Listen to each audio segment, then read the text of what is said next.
नमस्कार दोस्तों, मैं आनंद सर आपका मैथमेटिका के YouTube चैनल पर स्वागत करता हूं। आज की हमारी चर्चा का विषय है मित्रों पॉलिटेक्निक से संबंधित बहुत इंपॉर्टेंट फिजिक्स की टॉपिक, जिसमें हम ओम्स का नियम और तुल्य प्रतिरोध ज्ञात करने का प्रयास करेंगे। इस सेक्शन से कि न सिर्फ पॉलिटेक्निक में बल्कि हर एकेडमिक रिलेटेड एग्जाम में हमें लगभग ये सवाल इसके एक क्वेश्चन मिलते हैं। तो आइए प्रारंभ करते हैं आज के चैप्टर का, टॉपिक का, जिसमें सबसे पहले हम पढ़ेंगे ओम नियम, या अंग्रेजी में हम इसको ओम्स लॉ कहते हैं। ठीक है। अभी ओम्स लॉ सिंपल बातें करता है, कहता है अगर किसी भी पदार्थ की भौतिक अवस्था ना बदली जाए, भौतिक अवस्था का मतलब भौतिक अवस्थाएं ना बदली जाए, तो भौतिक अवस्थाओं का मतलब क्या है? तो जवाब है आपका टेम्परेचर, प्रेशर आदि। ठीक है, डेंसिटी, ये सब इसी के अंतर्गत आ जाएगा। ये सब अगर किसी पदार्थ का ना बदला जाए, चेंज ना किया जाए इसमें, तो जो विभव है, विभवांतर है, वो प्रोपोर्शनल होगा आई के, यानी कि करंट के। यानी कि विभवांतर इज डायरेक्टली प्रोपोर्शनल टू आई। आई बढ़ेगा, वी बढ़ेगा, वी बढ़ेगा, आई बढ़ेगा। मैंने एक बहुत ही अच्छा कॉन्सेप्चुअल डायग्राम समझा, उसको देखा कि V क्या है, I क्या है, R क्या है। इसे बहुत ही नॉर्मली समझिएगा। ये तार है, इसमें देखिएगा क्या कंडीशन है। ये हमारा I साहब है जो इसमें जाना चाहते हैं, ये एक कार्टून के रूप में इसको समझिएगा। ये I है जो इसमें जाना चाहता है, और यहां पर एक आदमी खड़ा है जो इसे रोकना चाहता है, जिसे हम क्या बोलते हैं, आर बोलते हैं। ठीक है, आई जाना चाहता है, रोकता है, और इसको एक आदमी है जो ढकेल रहा है आगे की तरफ कि भैया तुम जाओ, इसे हम क्या बोलते हैं, वी। इससे अच्छा डायग्राम वी, आई और आर के संबंध का नहीं मिल सकता। आई को जाना उस तरफ, बड़ी मुश्किल में है, समस्या में है, उसकी हेल्प भी कर रहा है कि भैया जाओ। बिल्कुल वैसे ही जैसे एंट्रेंस एग्जाम है पॉलिटेक्निक का, ये है जिसे इस बच्चे को क्वालिफाई करना है, और मैं उसे प्रेरित कर रहा हूं कि धक्का दे रहे हो, भैया ये टॉपिक और पढ़ लो, तेजी से एग्जाम आपका क्या करेगा, निकल जाएगा। ये कॉन्सेप्ट यहां पर है वी और आई और आर का, यानी कि जितना मैं यहां से दबाव दूंगा, जितना तेज धक्का मारूंगा, आई मेरा उतना अंदर तक पेनिट्रेट कर कर निकल जाएगा, यानी कि V इज प्रोपोर्शनल टू आई। ठीक है, इसीलिए जब ग्राफ बनाया जाता है V और I के बीच में, तो हम क्या पाते हैं कि जैसे जैसे हमारा I बढ़ रहा है, V भी बढ़ रहा है, तो इनके बीच में ऐसे एक सीधा साधा डायग्राम हमको प्राप्त होता है। ठीक है, फिलहाल पॉलिटेक्निक को ध्यान में रखा जाए, तो ये सब डिस्कशन हमें ज्यादा लंबा इस पर नहीं करना है। ठीक है, अब यहां पर आगे बराबर लगा दें, अगर इसको हटाएंगे तो इसमें एक प्रोपोर्शनलिटी कांस्टेंट आता है। नॉर्मली हम के वगैरह लेते हैं, लेकिन यहाँ के लिए स्पेशली आर रखा गया है ओम्स के नाम पर, तो आर आई। ठीक है, जिसे हम प्रतिरोध बोलते हैं या रेजिस्टेंस बोलते हैं। ठीक है, प्रतिरोध या रेजिस्टेंस। ठीक है, इसका मात्रक नॉर्मली अगर बोला जाए तो V बाई आई हो जाएगा। अगर R में पूछूं क्या हो जाएगा, तो V बाई आई। V को आप वोल्ट में नापते हैं और I को एम्पियर में। ठीक है, तो वोल्ट प्रति एम्पियर हो जाएगा, जिसे नॉर्मली यहाँ की भाषा में ओम बोला जाता है। ओम को ऐसे भी दिखाया जाता है, ये ओम का प्रतीक निशान है। ठीक है, इस चिन्ह के द्वारा भी हम R को दर्शा लेते हैं। ठीक है, तो ये प्रतिरोध हो गया या रेजिस्टेंस हो गया, R को हमने इस तरीके से दर्शा लिया है। अब यहां पर कहानी ये है कि सर जी ये आर जो है वो किन किन समायोज, अच्छा एक बात और भी, कभी कभी बोल देता ओमिक चालक। तो ओमिक चालक किसे कहते हैं, या ओमिक कंडक्टर। ठीक है, ओमिक कंडक्टर कभी कभी पूछ लेता है। तो इसका जवाब ये है कि सर जो हर कंडीशन में, दिए गए कंडीशन में ओम नियम का पालन करे, यानी कि वी और आई के बीच में ग्राफ खींचे तो ऐसे लीनियर, एकदम सीधा साधा ऐसे निकलता हुआ हमको मिले, जिसमें आई बढ़ रहा है तो वी भी बढ़ रहा है। इधर देखिएगा जरा, इधर आई बढ़ा रहे हैं जैसे जैसे, वैसे वैसे आई इतना बड़ा, वी इतना बड़ा, आई और बड़ा, वी और बड़ा हो जाएगा इस ग्राफ पर। समझ में आ रहा है? तो जैसे जैसे आप आई बढ़ा रहे हैं वैसे वैसे वी बढ़ रहा है। अगर कोई इस नियम का पालन करता है तो ऐसा चालक क्या कहलाता है, ओमीय चालक कहलाता है। अब यहां पर आते हैं, थोड़ा सा हम लोगों ने हाई स्कूल में पढ़ा है, इन प्रतिरोधों यानी कि रेजिस्टेंसों को हम विभिन्न क्रमों में जोड़ सकते हैं। तो उस क्रम पर चर्चा कर लेते हैं, क्रम संयोजन या कॉम्बिनेशन ऑफ रेजिस्टेंस। ठीक है, क्रम संयोजन इनका, या हेडिंग हमारी हो जाएगी कॉम्बिनेशन ऑफ रेजिस्टेंस। सब समझ लें बहुत ही सिंपली। मैं इसमें डेरिवेशन तो नहीं करूंगा, इसके लिए अगर आपको देखना होगा तो हाई स्कूल की वीडियो देख लीजिएगा जब अपलोड होगी, ठीक है। हम बात करेंगे केवल फैक्ट टू फैक्ट की, इसमें क्या क्या हमको देखना है। तो उसमें सबसे पहला है श्रेणी क्रम। अब देखिएगा ये सब चीजें बहुत अच्छे से समझ लेना है, बहुत लोग स्किप कर देते हैं जब थ्योरी सेक्शन चलती है और बाद में वही न्यूमेरिकल में उनको प्रॉब्लम करता है, ठीक है। तो सीरीज कॉम्बिनेशन सबसे पहले हम देखेंगे क्या है इसकी खासियत। इसमें एक प्रतिरोध से दूसरा प्रतिरोध जुड़ा रहता है, फिर तीसरा जुड़ा रहता है, इस तरीके से आगे भी, ठीक है। अब कहेंगे सर जी ये तो हम हाई स्कूल में पढ़े, नया क्या आपने बता दिया। हम नया बताएंगे आपको पहचान मित्रों कि क्या नया आपको पढ़ना है। तो जवाब है कि सर नया ये है कि अगर यहां से हम आई भेजेंगे तो ये आई बिना विभाजित हुए निकल जा रहा है, यानी कि प्रत्येक प्रतिरोध में अगर आई का मान पूछा जाए तो आपका मान हो जाएगा कि सर सभी में प्रतिरोध तो अलग अलग होगा लेकिन धारा का कहीं भी विभाजन नहीं हो रहा है, तो एकदम सीधी लाइन से इधर से आई घुसेगा उधर से आई निकलेगा, हर रेजिस्टेंस में आई का मान समान। तो अगर कोई श्रेणी क्रम की पहचान पूछे तो इंपॉर्टेंट बात ध्यान दीजिए, आई प्रत्येक रेजिस्टेंस में, प्रत्येक प्रतिरोध में समान हो, प्रत्येक प्रतिरोध में समान हो, बहुत इंपॉर्टेंट बात बोल रहे हैं, समान हो तो वह श्रेणी क्रम कहलाता है, श्रेणी क्रम, ठीक है। इसी ट्रिक पर मैं मैक्सिमम क्वेश्चन लगाऊंगा, ध्यान दीजिएगा, कहलाता है।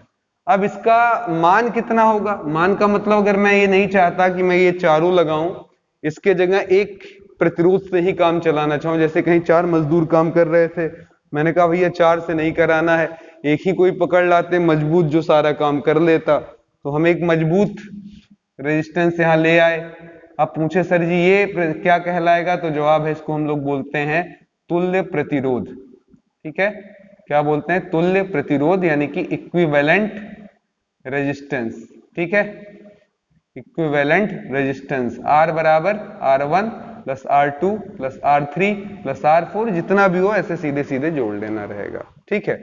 अच्छा हाँ, अब यहां पर कोई आपसे किसी भी सिरे का, जैसे A और B के बीच का पोटेंशियल पूछ ले, विभवांतर पूछ ले, तो आप खट से यहां पर एक वोल्ट मीटर लगा दीजिए। वोल्ट मीटर क्या नाप लेता है, तो विभवांतर, तो इसको V1 बोल दे। इसमें करंट अभी I है और इसका प्रतिरोध R1 है, तो IR1। अगर आप C और D के बीच में निकालना चाहते हैं तो यहाँ ऐसे पैरेलल में इसके V जोड़ दीजिए, ठीक है। अब इस V का मान क्या होता है, यहाँ पर V3 कह लीजिए, I और कितना है आपका प्रतिरोध R3। इस तरीके से आप वहां प्रतिरोध भी निकाल सकते हैं, सॉरी विभवांतर भी निकाल सकते हैं किसी भी जगह का। यहाँ इंपॉर्टेंट बात एक होती है कि दो चीजें ये भी समझ लें, याद कर लीजिए। एक तो एमीटर है, एमीटर से हम क्या मापते हैं, धारा। ये क्या क्या मापने का यंत्र है, तो जवाब है धारा मापक है। ये क्या है, धारा, यानी कि करंट मेजर करता है। दूसरा होता है वोल्ट मीटर। ये वोल्ट मीटर क्या होता है, तो जवाब है सर ये हमारा वोल्टेज मापता है, ठीक है। वोल्टेज भी कहना गलत हुआ, इसको हम कहेंगे विभवांतर मापता है। क्या मापता है, विभवांतर। ज्यादा अच्छा आंसर ये है, मापता है, ठीक है। अब ये किस कॉम्बिनेशन में यूज होता है, तो जवाब है सीरीज में, यानी कि श्रेणी क्रम में इसका इस्तेमाल किया जाता है। और इसका समांतर क्रम में, आप देख भी रहे होंगे, पैरेलल कॉम्बिनेशन, पैरेलल में, ठीक है, यूज किया जाता है। तो कॉन्सेप्ट समझ में आ गया। कॉन्सेप्ट केवल इतना पकड़ना है कि सीरीज की पहचान ये है कि धारा हर जगह सेम होगा, और दूसरी चीज अगर वहां V भी आपको निकालना रहे तो जहां चाहे V निकाल सकते हैं। कैसे, पैरेलल में वोल्ट मीटर लगाकर। यहाँ का तुल्य प्रतिरोध, सभी प्रतिरोधों को सीधे सीधे क्या करें, जोड़ लें, ठीक है। दूसरा हमारा कौन सा क्रम हो गया, समांतर क्रम, ठीक है। समांतर क्रम या पैरेलल, पैरेलल कॉम्बिनेशन, ठीक है। आई ये भी देख लिया जाए, पैरेलल कॉम्बिनेशन या समांतर क्रम। इस क्रम में क्या हुआ,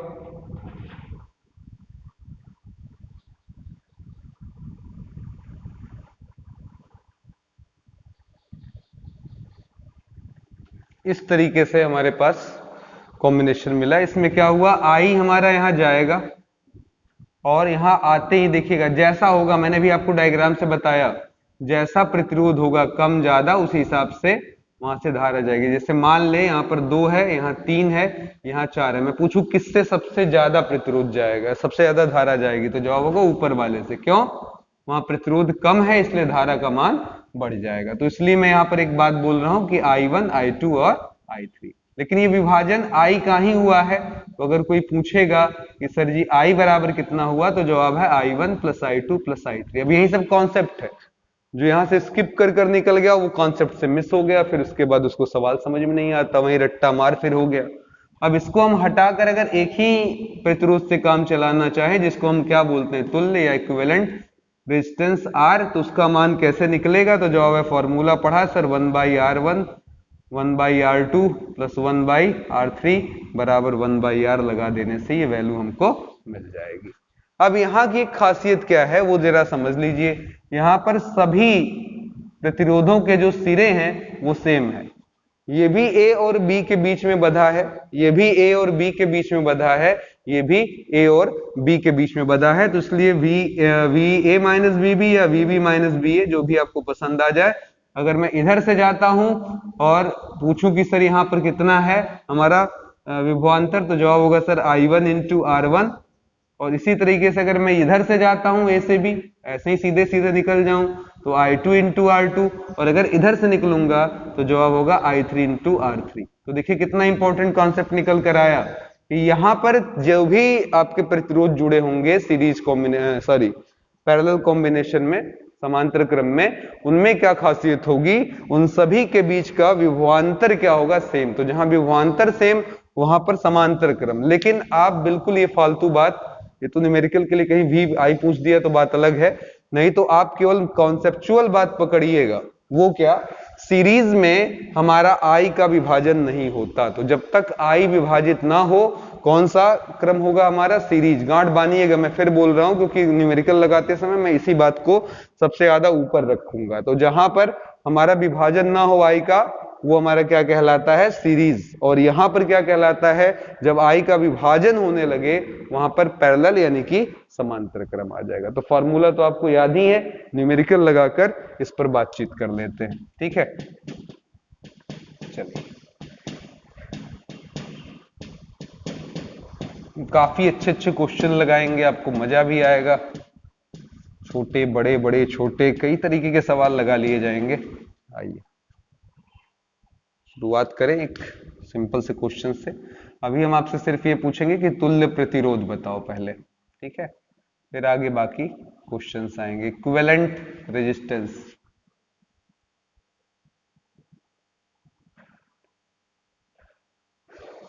ठीक है।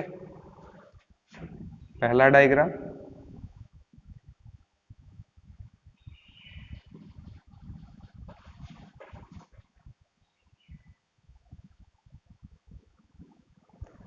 इस तरीके से इसे हमने किसी 5 वोल्ट की बैटरी से जोड़ दिया। यहाँ बीच बीच में मैं कुछ अच्छा भी डालता रहूंगा, तो ध्यान दीजिएगा, कुछ सस्ता कुछ अच्छा सब चलता रहेगा। तो स्किप करेंगे तो नुकसान अपना करेंगे। मेरे पास उसका फिर समाधान ना होगा कि अगर आप नहीं समझ पाए तो इसमें कमी 100% आपकी हो जाएगी, ठीक है। चलिए, अब यहाँ पर एक सवाल मैंने बनाया, अभी इक्विवेलेंट रेजिस्टेंस पूछा सबका। तो यहां से देखिए निकला धारा, करंट आई, यहां से निकला और निकलते हुए यहां तक पहुंचा, और जब यहां आया तो 2 पार्ट्स में बढ़ गया, एक ऊपर नाम दे दिया I1, एक नीचे I2। फिर ये देखिए यहाँ पर I1 आएगा, यहाँ I2 आएगा, फिर ये दोनों मिल जाएंगे तो I1 प्लस I2 मिलकर फिर क्या हो जाएगा, I बन जाएगा। फिर यहाँ आए, फिर देखिएगा ये 3 शाखाओं में बढ़ गया, यहाँ पर फिर आप इसको I1 डैश, I2 डैश और I3 डैश कह सकते हैं, ठीक है। अब देखिएगा शाखा में I का बटना, ये कहता है कि सर जी ये क्या है, पैरेलल कॉम्बिनेशन है, समांतर क्रम है। कौन सा क्रम है, समांतर क्रम है। अंडरलाइन करिएगा क्योंकि यहाँ पर शाखाओं में विभाजन हुआ, तो ये कौन सा क्रम हुआ, समांतर हो गया। यहाँ पर आए, यहाँ पर क्या बोले सर, यहाँ भी शाखाओं में विभाजन हुआ तो क्या हो गया, समांतर। तो पहले इस पैरेलल कॉम्बिनेशन से निपट लिया जाए, इनको हटाकर इनके जगह सिंगल रेजिस्टेंस लगा दिया जाए, ठीक है। तो वो कैसे मिलेगा, तो हम कहेंगे सर जी पहले वाले का हो जाएगा 1/R बराबर 1/R1 प्लस 1/R2, तो 1/1 और 1/2, तो 1/R बराबर 1 और 2 का 2 आ जाएगा, यहाँ 2 धन 1 3 हो गया। उल्टेंगे इसको तो ये भी उलट जाएगा, 2/3 हो जाएगा। इधर वाले में देखिए क्या कर देंगे, 1 क्या कर देंगे R डैश, तो 1/2 1/3 और 1/5 1/r' बराबर 2, 3 और 5 का लसापा की बात करें तो 30 हो जाएगा, ये 15 बार में, ये 3 दहा में 30, 5 छक्के 30, तो r' बराबर 30/25 और 6 मिलकर क्या हो जाएगा 31। ठीक, अब ये डायग्राम आप हटा दीजिए, कहिए सर जी अब देखिए यही डायग्राम तुल्य प्रतिरोध में कैसे बदल गया। तो जवाब हुआ सर ये दोनों हट गया, इसके जगह कितना आ गया 2/3 ओम आ गया। ठीक है, अब इसके बाद ये पूरा हट गया, ये पूरा हटकर कितना आ गया, क्या है सर जी यहाँ पर 30/31 आ गया ओम, है ना, सही है। अब इसको आप यहाँ मिला दीजिए, ये 5 वोल्ट की बैटरी। अब कहेंगे सर जी अब यहां से करंट अगर निकला होगा तो चुपचाप ऐसे सीधे सीधे निकल गया होगा, इसलिए अगर अब इक्विवेलेंट रेजिस्टेंस आप निकालेंगे, ठीक है, तो r डबल डैश बराबर लिख सकते हैं इन दोनों का सीरीज यानी कि श्रेणी क्रम होने के नाते सीधे सीधे 2/3 और 30/31। तो ये 3 और 31 का लसापा 3, 3 त्रिक का 9, 31 दूना 62 और यहाँ पर 3 का गुणा 90 हो जाएगा। तो r' बराबर आपका हो गया 2 हो गया यहाँ 2 और 9 6 15 बटा क्या हो जाएगा 93, आगे क्या लगा दिया जाए ओम, 152/93 ओम। अभी भी इसमें एक सवाल बन सकता था, वो क्या, अब इस डायग्राम को भी सिंगल डायग्राम बना लो, देखो कितना आसान सवाल बन गया।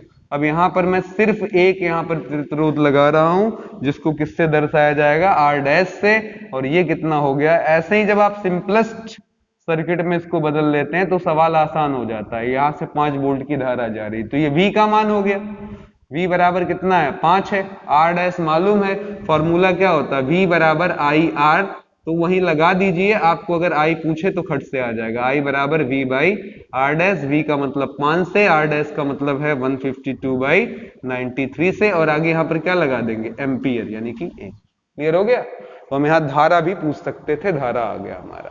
ठीक है, आइए चलते हैं अगले क्वेश्चन की तरफ।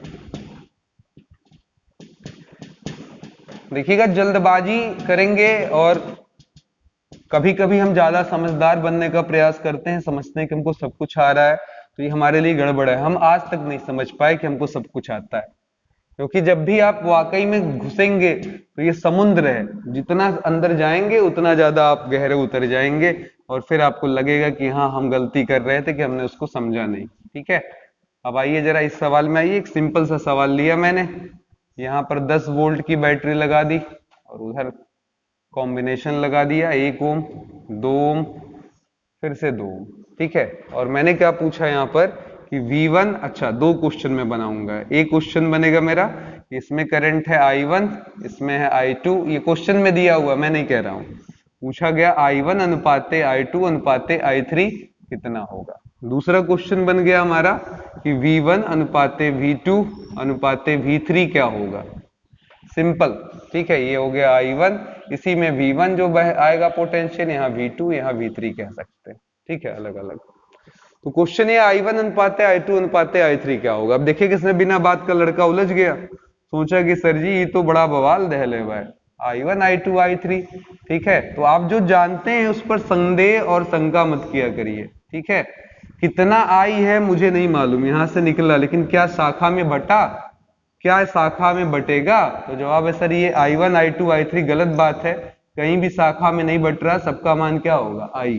तो अब अगर I1 अनुपाते I2 अनुपाते I3 बोला जाए तो मतलब हुआ I अनुपाते I अनुपाते I, सब में I ही मिलेगा, तो काटने पर आंसर आ गया 1 अनुपाते 1 अनुपाते 1। तो अच्छा लॉलीपॉप क्वेश्चन, अगर किसी को कॉन्सेप्चुअल वीकनेस होगी तो वहां गलती वो कर सकता है। ठीक है, तो अब इस I1 के जगह I, I2 के जगह I, I3 के जगह I लगा दिया, ये आपके पहले सवाल का जवाब हो गया। ठीक है, अब दूसरे सवाल की तरफ चलते हैं, सेकंड क्वेश्चन की तरफ, V1 V2 V3। तो उसको जानने से पहले हम कहेंगे सर जी यहाँ 1 ओम, यहाँ 2 ओम, यहाँ 3 ओम, थोड़ा सा पहले I निकलवा देते सर तो बढ़िया था। हम कह सर यहाँ पर शाखा में कहीं विभाजन तो हो नहीं रहा है, इसलिए इक्विवेलेंट रेजिस्टेंस श्रेणी क्रम बनाता है, और श्रेणी में R की वैल्यू, इक्विवेलेंट रेजिस्टेंस की वैल्यू सभी का जोड़, 1 धन 2 धन, यहाँ पर 2 मेरा था सॉरी 2, कुल मिलाकर कितना आ गया 5। तो ये सब डायग्राम हम हटाकर अभी इधर इक्विवेलेंट वाला बना लेते हैं थोड़ी देर के लिए। ये हमारा R बराबर 5 हो गया, नीचे आपके पास जुड़ा हुआ है। मैं गारंटी दे रहा हूं पूरा वीडियो देख लीजिए, मजा आ जाएगा, आपका कॉन्सेप्ट खुल जाएगा। मैं ये नहीं कहता कि आप दुनिया का हर सवाल लगा लोगे, लेकिन ये जरूर है कि कॉन्सेप्ट के मामले में आप स्ट्रांग हो जाओगे। ठीक है, तो यहाँ पर देखिए मैंने कैसे बेसिक आपको बताया और अलग अलग सब में करंट का मान बता रहा हूं। तो यहाँ पर देखिएगा V बराबर हमारे पास 10 है, R दिया ही है, तो V बराबर आई आर। अब बोलिए जरा, V के जगह हमारा 10, I पता करना था, R के जगह 5 काट दिया, 5 दूना 10, I बराबर 2 एम्पियर निकल कर आ गया है। ठीक है, अब जरा बताइए, यहां पर मैंने 1 वोल्ट मीटर लगाया, कहा सर चलिए यहां पर हम रीड करेंगे V1, फिर हमने यहां पर भी 1 वोल्ट मीटर लगाया, कहा रीड करेंगे V2, 1 वोल्ट मीटर यहां भी लगाया, क्या कहे रीड करेंगे V3, ये 3 हो गए हमारे। ठीक है, तो यहां पर देखिएगा अगला जवाब हम ले लेते हैं जरा, क्योंकि आई तो हमें मिल ही गया है। बोलिए जरा हल में पहले बी में आ जाइए, क्या होगा V1 अनुपाते V2 अनुपाते V3। तो जरा V1 बताइए, बोलिए V1 में करंट आई और यहाँ पर प्रतिरोध 1 है, तो I गुणे R1 अनुपाते, अगले वाले में भी देखिएगा I है, प्रतिरोध कितना है 2 है, तो इंटू R2, फिर I है और तीसरे में भी प्रतिरोध आपका क्या है R3, ऐसे जो भी R1 R2 R3 नाम दे दिया मैंने इसको, R1 R2 R3 समझाने के लिए भी आगे वैल्यू रख लिया जाएगा। तो I के जगह 2, R के जगह 1, फिर यहाँ 2, यहाँ 2, फिर यहाँ 2, यहाँ भी 2, तो कुल मिलाकर 2 अनुपाते 4 अनुपाते 4, काटने पर सब आ जाएगा इस तरीके से 1 अनुपाते 2 अनुपाते 2। तो काफी बढ़िया देखिएगा हिसाब किताब है, V भी निकालना आपको आ गया है। तो जब भी आप चाहें, जहां भी चाहें, ये सब अप्रोच लगाते रहिए। ठीक है,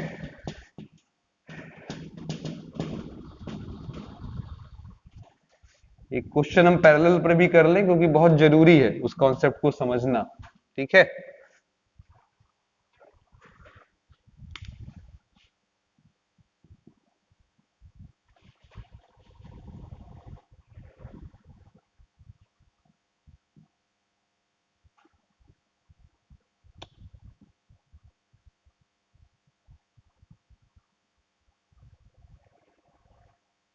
यहाँ 2 ओम 4 ओम और 3 ओम लगा दिया मैंने। ठीक है, 1 मिनट का थोड़ा समय दीजिएगा।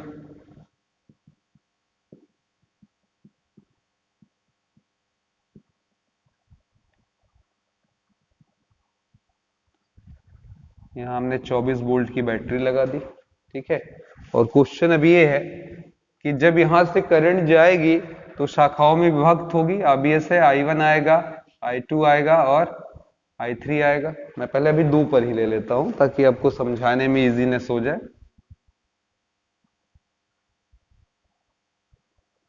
यहाँ 2 लगा लिया, यहाँ 3 लगा लिया, और ये पूछा कि सर I1 है I2 है, और यहाँ पर मैंने 12 वोल्ट की बैटरी कर ली। पूछा कि सर I1 रेशियो I2 क्या होगा। क्वेश्चन क्या है, I1 रेशियो I2 क्या होगा, दोनों में अनुपात क्या होगा, यानी कि इनडायरेक्ट में I1 I2 आपको निकालना पड़ेगा। कुछ भी कहने से पहले मैं ये जरूर कहूंगा कि यहाँ से करंट गया तो 2 पार्ट में बटा, ये तो सर जी हमको साफ दिख रहा है। अब ये बताइए जरा यहाँ का क्या होगा इक्विवेलेंट रेजिस्टेंस। ठीक है, तो चलिए पहले इसको समझा जाए। कहेंगे सर जी चूंकि शाखा में बटा इसलिए समांतर क्रम हुआ। ठीक है, पैरेलल हुआ, पैरेलल कॉम्बिनेशन हुआ ये। अब पैरेलल कॉम्बिनेशन के बाद की बात की जाए तो कहेंगे सर जी 1/r बराबर 1/2 प्लस 1/3, 2 और 3 का एलसीएम क्या आ जाएगा 6, तो 2 3 जा 6, 3 2 जा 6, 5 बाई क्या आ जाएगा 6, इसको उल्टेंगे क्या हो जाएगा हमारा 6 बाई क्या 5 आ जाएगा। तो इक्विवेलेंट रेजिस्टेंस हमको मिल गया, यानी कि अब इसका अगर मैं डायग्राम बनाऊं नॉर्मली तो ऐसे भी बनाया जा सकता है कि ये पूरा हटाकर इसके जगह एक आर लगा दीजिए, इतने का 6/5 का, और नीचे एक ठो 12 वोल्ट की बैटरी यहाँ पर जोड़ दीजिए। तो जोड़ दिया हमने 12 वोल्ट की बैटरी। अब बोलिए V बराबर क्या होता है हमारा I इंटू आर, V के जगह कितना है 12, I पता करना, R के जगह 6/5, तो 6 दूना 12, क्रॉस गुणा करिए 2 पंजे 10, यानी कि यहाँ पर कितना एम्पियर था, पहले धारा 10 एम्पियर था और 10 एम्पियर का 2 पार्ट्स में विभाजन हुआ। अब उसमें I1 I2 जानने का प्रयास है, आइए देखते हैं, समझते हैं कैसे सवाल लगेगा। ठीक है, यहां तक तो किसी को कोई डाउट नहीं, 10 एम्पियर यहाँ आ रहा है, ये क्लियर हो गया। तो अब हमने यहाँ मिटाया और लिख दिया कि सर यहाँ तक हमने जो पहुंचाया वो 10 एम्पियर है। ठीक है, अब आगे की कहानी आप बताइए। तो आगे की कहानी में क्या है सर कि 10 एम्पियर जब यहाँ पर आ गया था, इधर देखिएगा अलग से, 10 एम्पियर यहाँ तक आ गया था, तो ये 10 एम्पियर जो है वो दो पार्ट में बटा, I1 और I2, यही दो पार्ट में बटा ना। तो हम लिख सकते हैं पहला इक्वेशन I1 प्लस I2 बराबर 10। अब यहां से देखिएगा जरा, बहुत इजी लगेगा मित्रों, आज तक आपने जो नहीं पढ़ा आप पढ़ लो, बस इतना जान लो।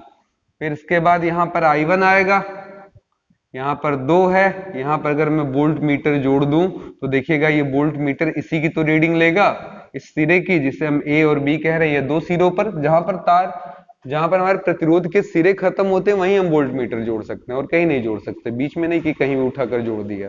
ठीक है, अब यहाँ पर नीचे आते हैं, इसके बाद इस वाले पोर्शन में आते हैं, यहाँ भी हम यही जानने का प्रयास करेंगे। ये देखिए यहाँ भी वोल्ट मीटर लगा दिया, ये I2 और आपका कितना है 3 ओम है। तो यहाँ पर अगर मैं V1 बोल दूं, अभी बोल दूं फिलहाल, तो कहेंगे सर जी 2 इंटू I1, यहाँ पर V2 बोल दूं तो कहेंगे सर 3 इंटू I2, पर समांतर क्रम है और दोनों बार ये A और B के बीच की ही बात कर रहा है, ध्यान दीजिएगा, VB माइनस VA की ही बात कर रहा है, तो हम कहेंगे सर जी ये V1 और V2 भी उसी के बराबर, क्योंकि A से B जाने का ये भी रास्ता है, ये भी रास्ता है।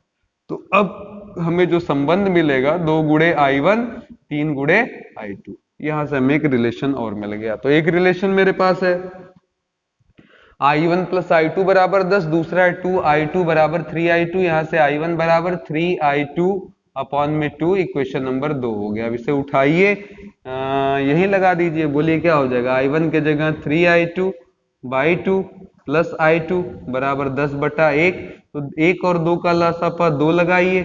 अब कहेंगे सर 3I2 प्लस 2I2 कर दीजिए बराबर कितना 10, तो रिजल्ट आ गया 3 2 5I2, नीचे कितना 2 बराबर 10, काट दीजिए, 5 दूना 10, क्रॉस गुणा I2 बराबर 2 दूना 4 एम्पियर। तो I2 की वैल्यू आपको मिल गई कितनी, 4 एम्पियर।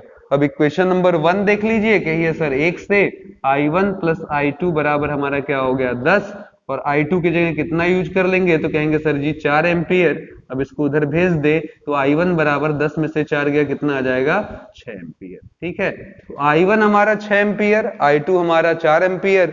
उत्तर चाहिए I1 अनुपाते I2, यही तो पूछा गया है। तो फिर से मैं बोल रहा हूँ, I1 के जगह 6, I2 के जगह 4, 2 3 6, 2 दूना 4, आंसर है 3:2। इजी है, आसानी से मिल गया। अब अगला क्वेश्चन हमारा मोस्ट, ये सब तो अच्छा है, कॉन्सेप्चुअल मैंने आपको क्लियर किया। अब ये लगातार 2-3 क्वेश्चन हम लगाने चल रहे हैं जो मोस्ट इंपॉर्टेंट है। ठीक है, इनको समझे थोड़ा सा कैसे सॉल्व होगा। अगला सवाल पॉलिटेक्निक का जैसे मोस्ट फेवरेट क्वेश्चन हो, इतनी बार पूछा है कि मैं क्या बताऊं। ठीक है, इधर देखिएगा, एक त्रिभुज बना देता है, ठीक है, मोस्ट फेवरेट क्वेश्चन है। ठीक है, और पूछ लेता है इसका इक्विवेलेंट रेजिस्टेंस। ठीक है, यहाँ कुछ भी लगा सकता है, 1 2 3 मुझे पसंद आता है, बोलने में थोड़ा सुविधाजनक रहता है, तो मैंने बोल दिया 1 2 और 3। ठीक है, अब यहां पर अगर आप ध्यान दें, यहां से करंट घुसेगी और 2 पार्ट में बढ़ जाएगी, ऊपर कह दीजिए I1, नीचे कह दीजिए I2। अब ये I1 यहां तक आएगा,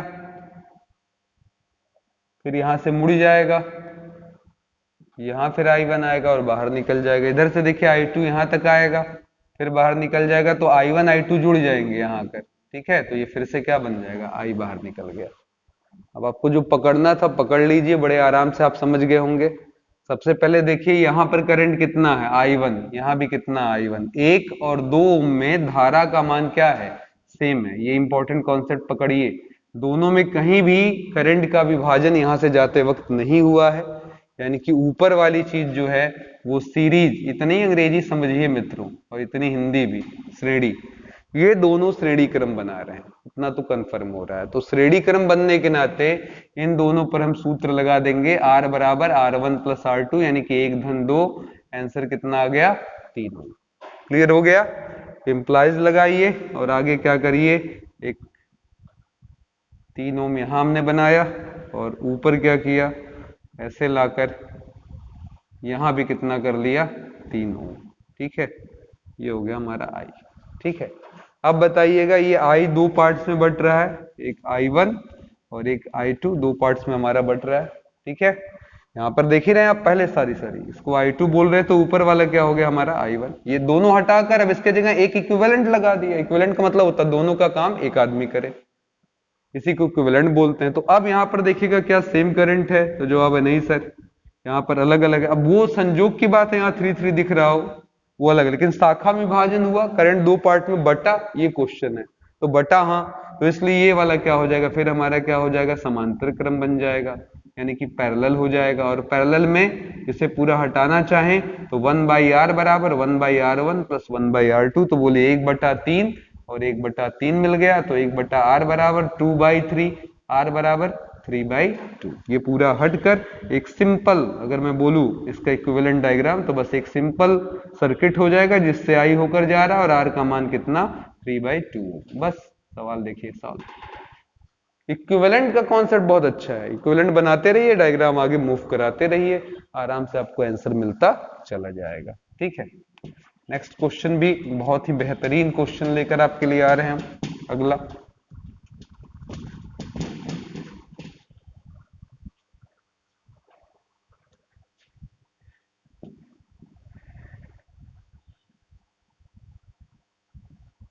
ये देखिए, नेक्स्ट डायग्राम और भी दिलचस्प है आपके लिए।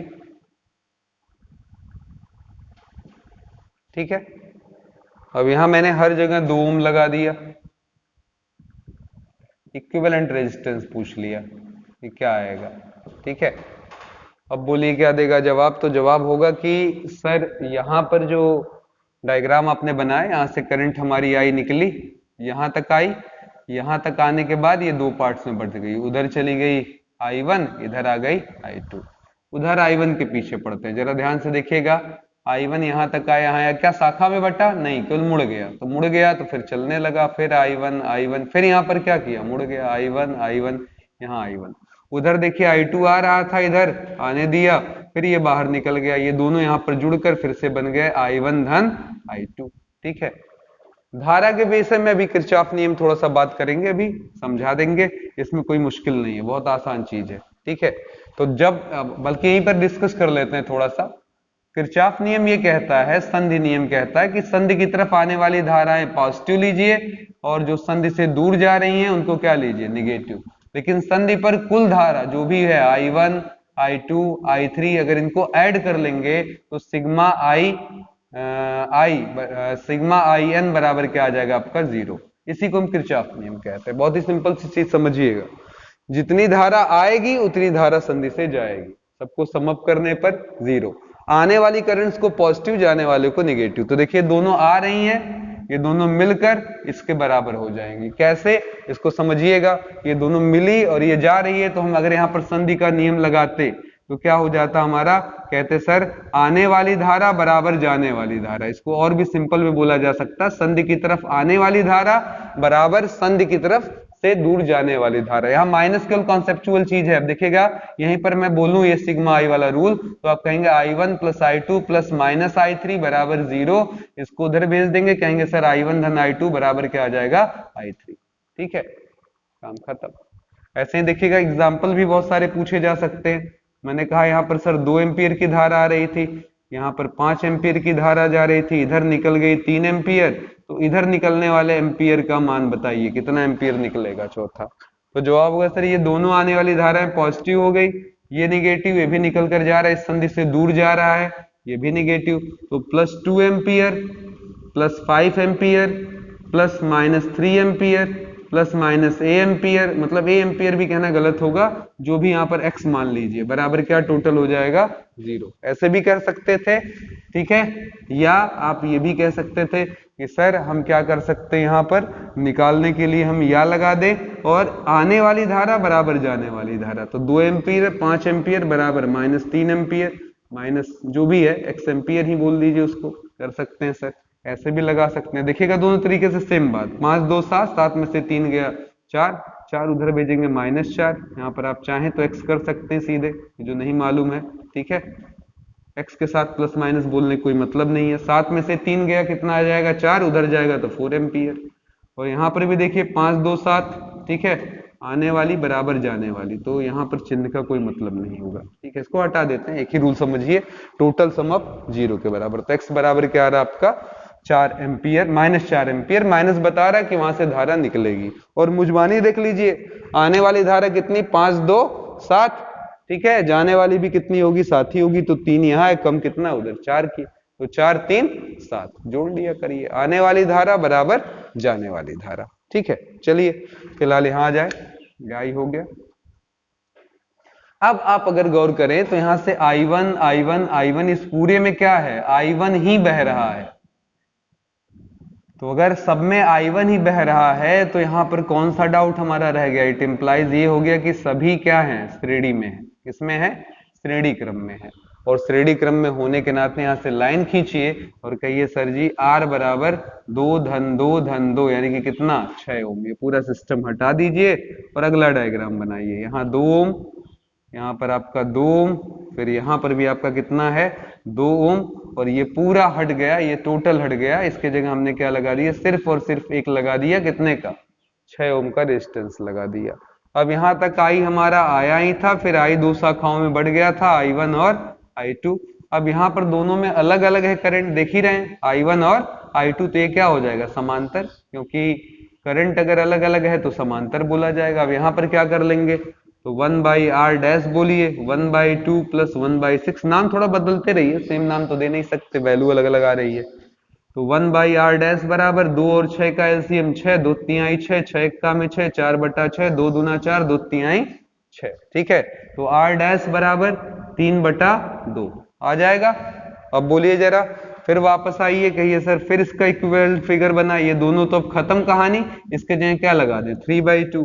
अब इससे आसान देखिए नहीं मिलेगा मित्रों, यहाँ पर हमने 3/2 ओम लगा दिया, यहाँ 2 ओम है और इन बिटवीन में भी 2 ओम है। तो अब बताइए यहाँ से अगर करंट निकलती है तो अब क्यों बटेगी, क्योंकि केवल मोड़ ले रही है और मुड़ते मुड़ते इसी सर्किट में यहाँ तक आ जा रही है, हर जगह आई आई आई है।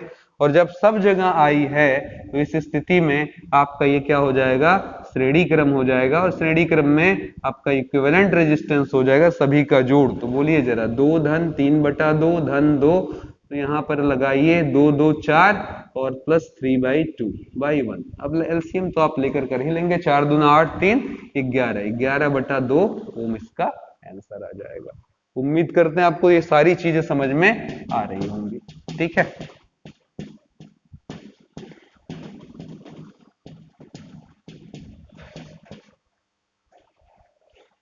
अब यहां पर देखिएगा ये इंपॉर्टेंट बात है, इसीलिए मैंने पहले विशिष्ट प्रतिरोध, अगर किसी ने नहीं देखा है तो पिछली वीडियो जरूर देख ले।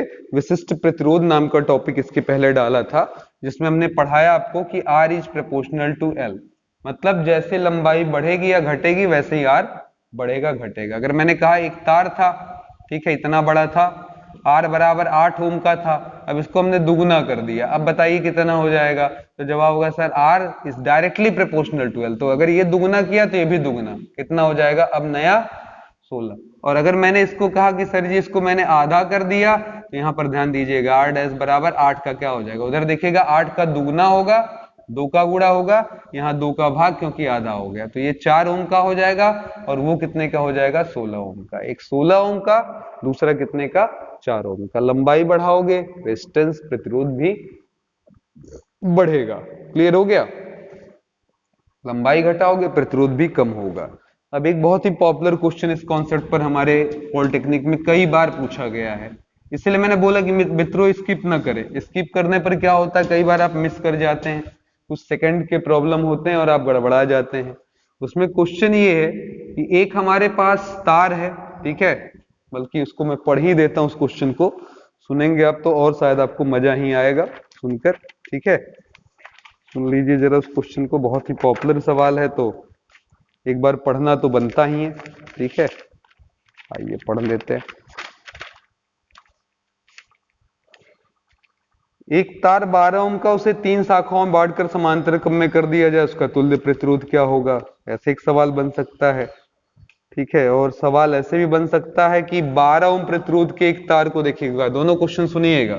एक तार था मेरे पास, ठीक है, इसका आंतरिक प्रतिरोध जो था 12 ओम था, अब इसे 3 शाखाओं में बांट दिया गया, 3 छोटे छोटे तारों में बांटकर इसे कौन से क्रम में कर दिया गया, लिखा हुआ है कि समांतर क्रम में जोड़ दिया गया। अब तुल्य प्रतिरोध क्या होगा, अब तुल्य प्रतिरोध क्या होगा, कितना निकल कर आएगा, अब R डैश कितना होगा इक्विवेलेंट रेजिस्टेंस, ये क्वेश्चन है। दूसरा क्वेश्चन ये है 12 ओम प्रतिरोध के तार को वृत्त के रूप में मोड़ा गया। तार हमारा 12 ओम का ही था, ध्यान से देखिएगा, और इसे क्या किया गया, एक वृत्ताकार शेप दे दिया गया, ऐसे तार को मोड़कर एक वृत्त बना लिया गया इस तरीके से, ठीक है। और इसके सिरों पर क्या किया गया, ले जाकर अपना कहीं से भी बैटरी वगैरह इसमें जोड़ दिया गया। अब इसका इक्विवेलेंट रेजिस्टेंस R डैश क्या आएगा, ये दोनों सवाल बहुत ही बेहतरीन, ठीक है। अब पढ़ने वाला लड़का जो समझदार है वो चौंकेगा नहीं, कहेगा 3 समान शाखाओं में बांटा गया, यानी कि ये 3 पार्ट में तोड़ दिया गया, यानी कि अपना 1/3 हो गया। तो 1/3 का मतलब 3 चौक का 12, यानी कि R1 भी 12/3, सीधे कह दें कि 3 में बढ़ गया तो 4 4 4, 3 टुकड़ों में बढ़ गया, 4 ओम 4 ओम 4 ओम, यानी कि इनडायरेक्ट में सवाल है कि 4 ओम के 4 ओम के और 4 ओम के 3 प्रतिरोधों को अगर समांतर क्रम में जोड़ दिया जाए तो हमें तुल्य प्रतिरोध क्या मिलेगा। जवाब होगा सर 1/R बराबर 1/4, 1/4 और 1/4, जवाब आया 3/4 और उल्टा कर दिया तो 4/3 ओम, ये हमारा आंसर हो गया, ठीक है। चलिए दूसरी स्थिति में चलते हैं। 12 ओम का एक रेजिस्टेंस पकड़ा, 2 पार्ट में इसको बांट लिया, 2 पार्ट में बांटते ही बता सकते हैं क्या हो जाएगा, तो जवाब होगा सर ये ऊपर वाला जो है ये हमारा आधा टूट गया और ये आधा टूट गया, यानी कि आधे आधे में बढ़ गया, एक 6 का बन गया, यानी कि ये वाला भी 6 ओम का और नीचे वाला भी कितने का, 6 ओम का हो गया। अब यहां पर देखिए अगर I आएगा तो ऑब्वियस शाखा में बटेगा, एक ऊपर और एक नीचे, भले वो समान ही बन जाए लेकिन बंटवारा तो होगा I1 और I2 में। क्यों समान जाए अगर कोई पूछेगा तो जवाब बहुत साफ है, दोनों तरफ का प्रतिरोध क्या है, बराबर, तो इसको I1 कह सकते हैं। लेकिन मेन मामला कि 2 पार्ट में बट रहा है या नहीं, अगर करंट 2 शाखाओं में विभाजित हो रहा है तो क्रम ये कौन सा माना जाएगा, समांतर यानी कि पैरेलल, ठीक है। और पैरेलल होने पर क्या कर देंगे आप, 1/R बराबर 1/6 प्लस 1/6, 2/6 आया, तो इसको उलट देने पर, इसको उलट देने पर 6/2, आंसर आ गया सर 3 ओम। तो यहां से इक्विवेलेंट रेजिस्टेंस हमें 3 ओम के बराबर मिल जाएगा। बात समझ में आ गई है। चलिए अंतिम कॉन्सेप्ट की तरफ चल रहे हैं। कभी कभी एक आध बार मजाक कर दिया, खासकर IERT के एग्जाम में ज्यादा इंपॉर्टेंट हो जाता है सवाल, Wheatstone bridge, Wheatstone सेतु।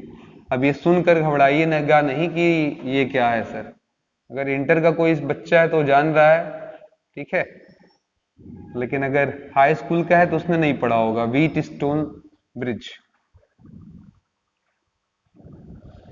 नॉर्मली कोई पढ़ेगा तो व्हीट का मतलब समझेगा गेहूं, स्टोन का मतलब पत्थर और ब्रिज का मतलब कहेगा ब्रिज। तो यानी कि हम कह सकते हैं एक सफेद गेहूं वाला ब्रिज जो क्या कर रहा है, आटे को पीस रहा है, ऐसा कुछ है ना, समझ में आ रहा है। तो इस तरीके की चीजें अगर हम बात करें तो गड़बड़ा जाएगा मामला है। तो अब इसी चीज को हमको समझ लेना कि व्हीट स्टोन सेतु का कैसे हम क्या करेंगे, हिसाब किताब बैठाएंगे, ठीक है।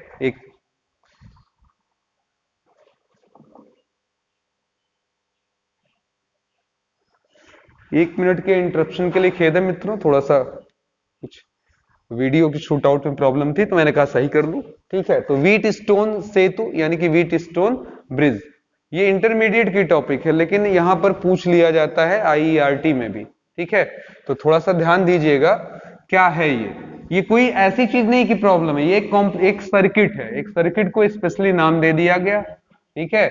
एक सिंपल परिपथ को एक नाम दे दिया गया, उसकी खासियत को देखते हुए उसको नाम दिया गया व्हीट स्टोन सेतु। अब उसको केवल बस समझ लीजिए, बस 2 मिनट में काम खत्म। ये देखिए जरा, इसका डिजाइन कैसा है, तो चतुर्भुज होता है। चतुर्भुज के आकार में अगर आप प्रतिरोधों को लगा दें इस तरीके से R1, R2, R3 और R4, ठीक है, और बीच में एक और यहां पर लगा दें आप R5, तो इस तरीके का ढांचा अगर ये शर्त पूरा करता है, R1/R3 और R2/R4 के रेशियोज बराबर हों, तो इस बीच वाले रेजिस्टेंस को ऐसे काट दिया जाता है। कहते हैं सर इसका कोई रोल नहीं है, क्योंकि प्रैक्टिकली देखा गया है कि अगर ये रेशियो बराबर आ रहे हैं तो इससे कोई भी धारा कभी नहीं जाती है, याद रखे रहिए। अगर धारा जाएगी नहीं तो हमारा कोई नुकसान नहीं उसके रहने न रहने से, और उसे कोई धारा मिलेगी नहीं तो ये कुछ ऐसा हुआ जैसे कोई आपके पास अंग हो और वो अंग अपाहिज हो, मतलब उससे आप कोई कार्य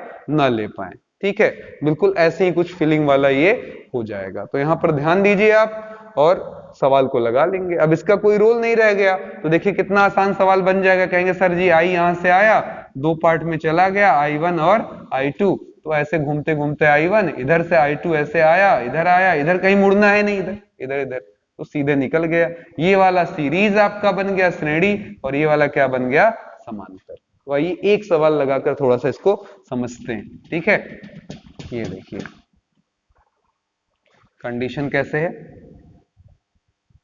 आप लोग की एक बड़ी गंदी आदत है स्किप कर कर वीडियो भागना। इसमें आपका कई बार मित्रों बहुत अच्छा कॉन्सेप्ट मिस हो जाता है। आप क्या जान जाते हैं, केवल बस ऊपर से ही क्वेश्चन देखा और समझ जाते हैं कि सर कुल हमरे होते हैं, तो गड़बड़ा जाता मामला कई बार।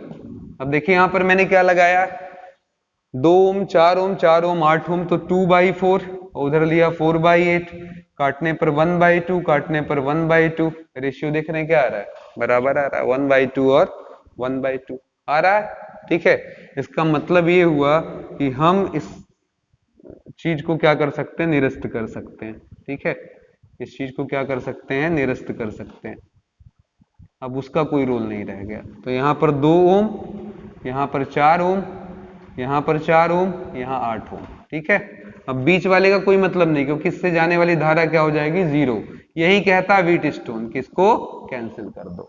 अब बताओ यहाँ I आएगा तो यहाँ I1 आया, यहाँ भी I1 आया, ऐसे यहाँ I2 आया, यहाँ भी क्या आ गया, I2 आया।